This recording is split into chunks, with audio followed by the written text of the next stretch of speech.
Hello, amazing souls. I'm really excited about today's topic, which is recognizing and transforming thought distortions. So, if we think about distortions as a way of, well, it's like this it's like you're putting on a pair of glasses that completely distort your reality. So, if you have seen like a fun mirror where the mirror is wavy and everything looks like big, either like short and fat or like tall and skinny or just like all sorts of wacky alterations of reality. Imagine if you were wearing a pair of glasses that constantly made everything look that way. It would be pretty disorienting and you might not feel like you had a very comfortable reality. And a lot of times, well, I mean, really all the time with mental health struggles, we are resonating with thoughts that are distortions, either of ourselves or of a current situation that gives rise to uncomfortable feelings. So, an example of this, it's in fact one of the main thought distortion patterns that comes up are mental filters.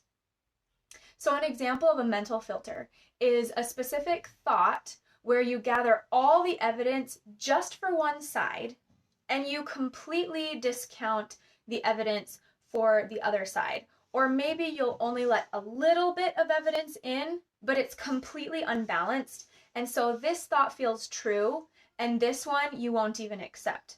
So, for example, especially when we are struggling with our image of ourselves or how we show up in the world. A really common thought that a lot of moms struggle with when their mental health is low is, I'm not a good mom.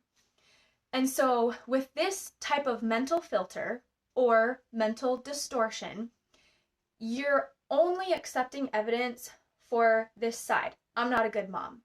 When actually, there may be just as much evidence, if not more evidence, for the idea that you are a good mom.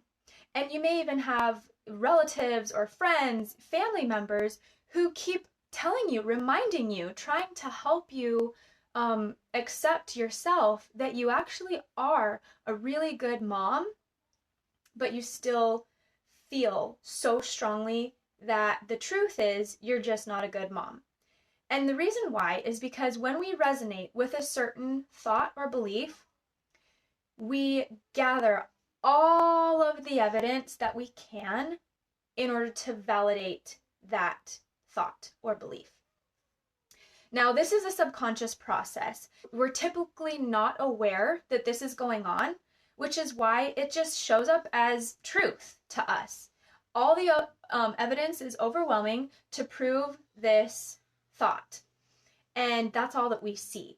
But remind yourself, this is a mental filter or a thought distortion, the way that you see your reality, and it's affecting how things show up or the things that you draw in as proof.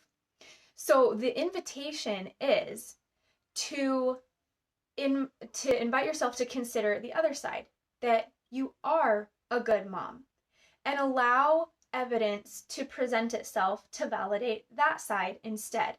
At least allow a balanced amount of evidence so that you are being able to not just accept one side, but to see the balance, and then you can maybe decide what might be true. For example, this is not a way to discount any of the like a reality that of things that we might want to change about being a mom. Like, for example, if you commonly yell at your kids and you don't really like that behavior, it's okay to acknowledge that that is something that you want to change.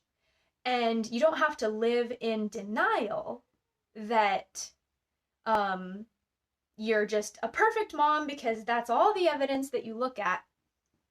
In fact, it helps create a more balanced approach so that you're not only blaming yourself for those things that you really dislike about how you show up as a mom. you're still giving yourself credit for the times that you do show up as a really loving, supportive, and a really good mom for your kids. So the first time that I learned this concept was actually from a blog article called Awesome Drops. Now, I probably should just go back and try to find that blog article if it's still available on the internet, because it was really, really impactful for me. And this blogger, she was talking about this concept that we kind of pile on all the blame and all the things that we do wrong about motherhood and only think about those things. And she decided to try an experiment, which was to imagine that she had a bucket that she was going to fill with awesome drops. Now, what she would call awesome drops were things that she did well, or that were supportive, or ways that she did something that was great that day, and put a drop mentally in this bucket of awesome drops. Now, you could even do this physically too. You could have a jar or something that you put something in to actually give you physical evidence, or at least mental evidence, that you really are an awesome person. Now, you still have imperfections, but you can and should give yourself credit for the ways that you show up authentically and in your full loving self. So this concept of adding awesome drops to the bucket really helped me, because at a time when I was really low and really resonating with all the things that I was doing wrong, it gave me a more balanced approach. And I started to recognize that, hey, I guess I am pretty awesome, because I started recognizing the ways that I did show up the way that I wanted to, and all of the good things that I was doing instead of only the bad. So again, this is the mental filter thought distortion, when you're only accepting evidence of one side and completely disregarding the evidence on another side, or only taking in very little evidence so that it's unbalanced. And so, in order to break out of this thought distortion, I invite you to flip the thought. If it happens to be I'm a bad mom, or whatever it is that's most commonly or heavily weighing on you, I invite you to consider the opposite and look for new evidences that can validate the other side, and see how that feels. One thing that I've noticed as I try on new thoughts that are more supportive thoughts instead of self-degrading thoughts is that it actually calms the fight or flight or stress response. And that's a huge thing when you're struggling with mental health, or even just stress in general. The fight or flight system is constantly turned on. It's really hard to turn it off, and it feels like you're burned out all the time, or you can never catch a break. However that feels to you, when that fight or flight response is turned on constantly, it just wears us out and it depletes our health reserves. When we allow ourselves to resonate with more supportive thoughts, and therefore gather evidence for more supportive views of ourselves or of our situation, it lowers the stress response. And especially if you are trying to make changes, subconsciously we think that if we nag ourselves or beat ourselves up or are constantly evaluating ourselves in a negative way, that it will motivate us to change. Well, how has that worked so far, right?